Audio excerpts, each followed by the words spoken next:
Hello, good people. I hope you're all doing well today. In 2016, a little game launched that became very popular for the time. Yes, I'm talking about Slither.io, the granddaddy of multiplayer snake games. It could be said that Slither.io helped spark new interest in snake games as a whole. Needless to say, it wouldn't be long before other similar snake games started popping out of the grass to grab a piece of the pie. I remember first hearing about Slither from my brother, who was introduced to it by a friend back in 2016. I played the game quite a lot for the first couple of years, but as problems with the game continued to go unresolved, many of the casual player base moved on, and I also found myself playing less. This brings us to now. Having not played the game in over a year, I thought it would be interesting to return to Slither.io and see what it's like. So we are going to play the game on PC the normal way through the game website. Now, this is where the first problems started. Using Opera browser, I went to the Slither.io webpage, put in my snake name, hit the play button, and waited. The loading arrows went round and around, but nothing happened. The game wouldn't load. So I switched to Google Chrome and tried again.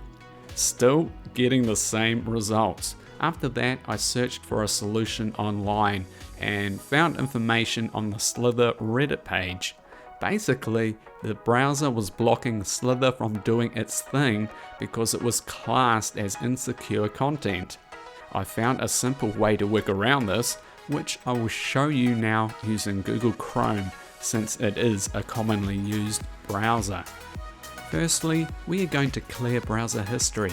Go to the three dots button in the upper right corner of browser, click it and then select more tools, then click on clear browsing data. In the new window, click advanced tab.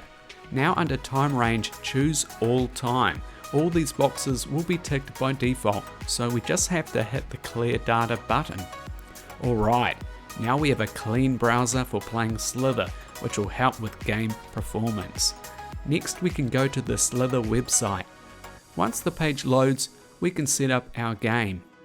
In the bottom left corner, we can go to the skin page. This helps Chrome start logging history for Slither, which we need later. I'm going to make a custom skin which I've used in the past. This is a take on Mario, using similar colors for the hat, shirt and overalls down to the brown shoes at tail end. Once saved, we should go to the upper right corner and change the graphics setting from high to low. This will help improve game performance. Now time to go back to the three dots button of browser and click on settings. On this page, go to privacy and security. Hit that and in the menu that pops up, choose site settings.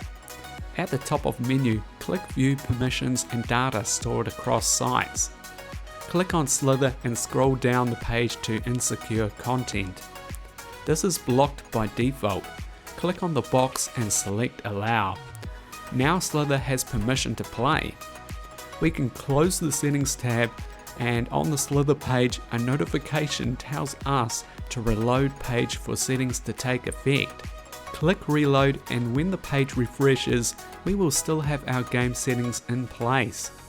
Now all that's left is to put in a name for our snake.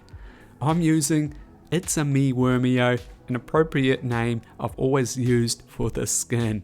Alright, let's hit F11 on the keyboard for full screen, and finally we can click play.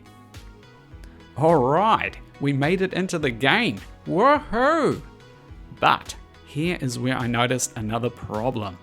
The game was quite laggy and it looked like I had joined a distant server, also judging by the names on the leaderboard.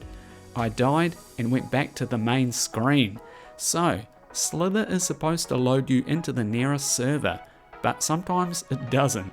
Technology, right? Clicking the browser reload button and trying again can help sort the location issue, But if you're not going to the right server, you may have to find other means like a browser mod to help. Okay, second time lucky. Right away I'm noticing this feels much better, so I'm pretty sure this is my nearest server in Australia. Now, I'm not sure how many other servers are currently operating around the world, but in sharing this experience with you guys, this feels basically the same as last time I played the game about a year or so ago. The performance is identical despite the fact I have a newer laptop and better internet connection now than I used to. Also, no significant updates appear to have been applied to the game. The controls feel exactly the same with a kind of sluggish lag attached. I remember the ping jumping around a lot in this game. You get that sense of rubber banding lag slowing and speeding up your movements and other players around you. Of course, these are my impressions playing on PC, but mobile players may have things different. So feel free to let me know your experiences. Okay, despite all this, there is still a certain charm to the simple and addictive gameplay mechanics of this game. Trying to outmaneuver fellow players, taking them out, and grabbing the food to grow bigger is great fun. The more you play, the more you want to reach higher scores, fueled by that notion, just one more go. Also, I should mention, graphics still look fine for a 7-year-old game. They are sharp and well defined with plenty of colour. Now, one of the biggest aspects of these multiplayer games is the player base, and I mentioned earlier how a lot of players moved on. This of course has led to fewer competing players and more empty space in the game arena. Slither does load in bots to make numbers, but these are not as fun to play against. Still, I noticed familiar names of players I was around years ago, so dedicated players are still supporting the game, which is kind of nice to see. So, finally, what do I think about Slither currently? Well, the game really is the same old Slither, both for good and bad. The performance issues are still a big problem and players have thinned out somewhat. But the core gameplay is still great today, just like the original 2D Snake. I'm sure I will continue to come back to this game as long as it is available. I can't help but think that there is a place for a sequel though. A Slither 2 with a focus on improved and upgraded game performance. Perhaps with graphics and server settings players can adjust to get the best gaming experience. What do you guys think? Anyways, if you made it this far, thank you for watching the video. I hope you enjoyed it and maybe I will see you around in game. Take care.